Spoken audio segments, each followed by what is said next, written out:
Dear children and parents, Divine Spark was founded in 1986 by Dr. Chandrasekhar Udupa, who was inspired by the teachings and life of Swami Vivekananda. It gives us great pleasure then to introduce the life of that great figure. He inspired millions of people in the 19th century and is still inspiring many through organizations like Divine Spark today. So please enjoy this short video about Swamiji. Swamiji is one of the most famous monks from India who carried the message of Hinduism to the West. Even after 150 years of his birth, his message still reverberates across India and the rest of the world.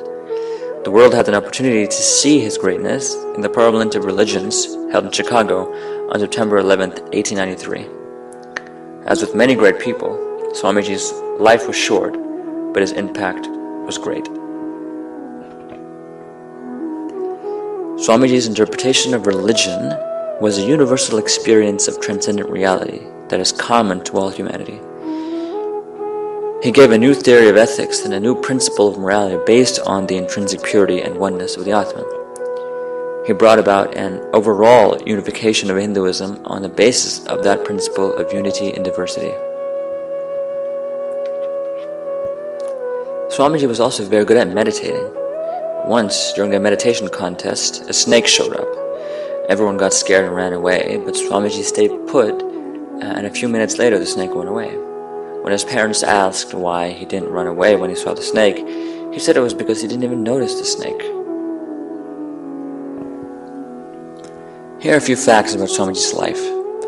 Swamiji's father was a lawyer and his mother was a homemaker. He was a serious meditator. He was a practical person from his childhood and used to test everything before he accepted it. Until he found his Guruji in Sri Ramakrishna, he used to question the existence of God. He was in a deep need for money when his father passed away, and he requested Sri Ramakrishna to ask Goddess Kali to help him with some money. Ramakrishna advised Swamiji to ask Goddess Kali himself, but every time he went to Mother Kali's chamber, he forgot everything and asked for devotion. Swamiji went on pilgrimages across different places in India, and while traveling, he met a king who abolished idol worship. Swamiji wanted to teach him a lesson and asked a servant to bring the king's picture. When Swamiji spit on the picture, the king was furious and questioned Swamiji's act of spitting on him. When Swamiji explained that the truth of seeing the king in a picture is the same as seeing him in person, the king realized the truth and restored the idol worship. Sri Ramakrishna advised Swamiji to propagate Hinduism's greatness by going to America. He attended the Parliament of Religions on September 11, 1893, and his world-famous speech brought the East and West together. Swamiji went back to India and traveled to many places, giving small speeches and preaching. He sees equality in all human beings and many times accepted food from tribal people. Swamiji took Maha Samadhi on July 4th, 1902. This great saint of India is remembered in both India and America.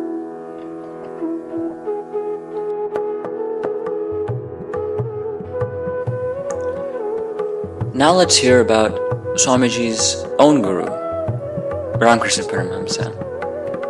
See, Ramakrishna Paramahamsa is believed to be an incarnation of Lord Vishnu himself. To Ramakrishna Paramahamsa goes credit of converting Narendranath into Swami Vivekananda and to spread the message of Hinduism through Swamiji. In the background is Belur Mutt, Sri Ramakrishna Paramahamsa's spiritual sanctuary. He was born in a very poor but pious Orthodox Brahmin family. He used to be very spiritual, very soft, kind-hearted, generous, and divinely. He used to see God in every being and every object. He was living God by himself, as a matter of fact. And when Vivekananda met him for the first time, he was the only saint who said to Swamiji that I have seen God. The organization of the Ramakrishna Mission stands as a testimony to the mission and the message of Sri Ramakrishna Paramahamsa's life. He practiced all religions and found that the divine can be reached through any religion.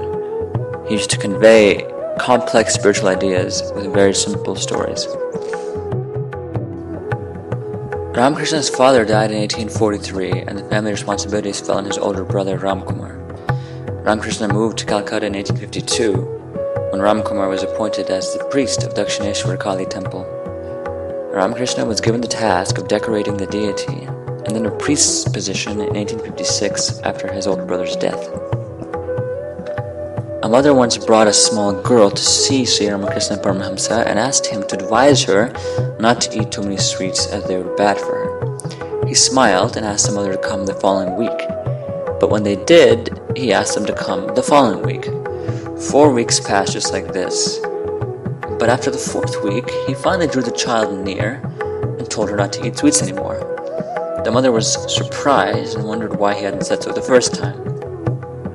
He smiled and told her that it took 4 weeks for he himself to let go of his liking for sweets, so how could he advise a young child to get over it quicker?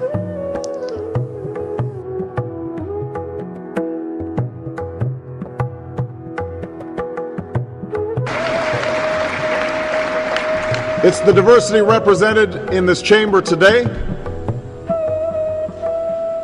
It's the richness of faiths celebrated by a visitor to my hometown of Chicago more than a century ago, the renowned Swami, Vivekananda. He said that holiness, purity, and charity are not the exclusive possessions of any church in the world, and that every system has produced men and women of the most exalted character. And instead of being lured by the false notion that progress must come at the expense of freedom, you built the institutions upon which true democracy depends. Free and fair elections, which enabled citizens to choose their own leaders without recourse to arms. An independent judiciary and the rule of law, which allows people to address their grievances. And a thriving free press and vibrant civil society, which allows every voice to be heard. This year, as India marks 60 years with a strong and democratic constitution, the lesson is clear. India has succeeded not in spite of democracy. India has succeeded because of democracy.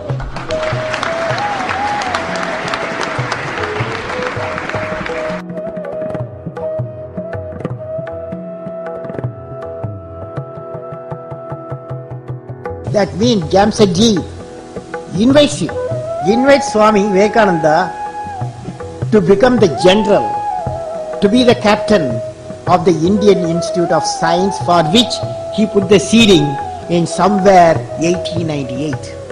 Imagine the vision of a personality. Both of them are traveling in the ship. Swami Vivekananda asked Jamsetji, "Where are you going?" Jamsetji says, "I am going to USA to bring steel fabrication, steel manufacturing in India." In British India, he tells that he wants to manufacture steel in India. Then Swamiji says, manufacturing steel is one thing, but knowing the science of material is another thing. You have to start your science institute. That's how Swamiji has put a seeding and on the mind of Jamsetji. And today, Indians of Science, what you are having, the great institution, is the seed put by Swamiji through Jamsetji. Jamsetji gave 1/6 of his property to start a science institute.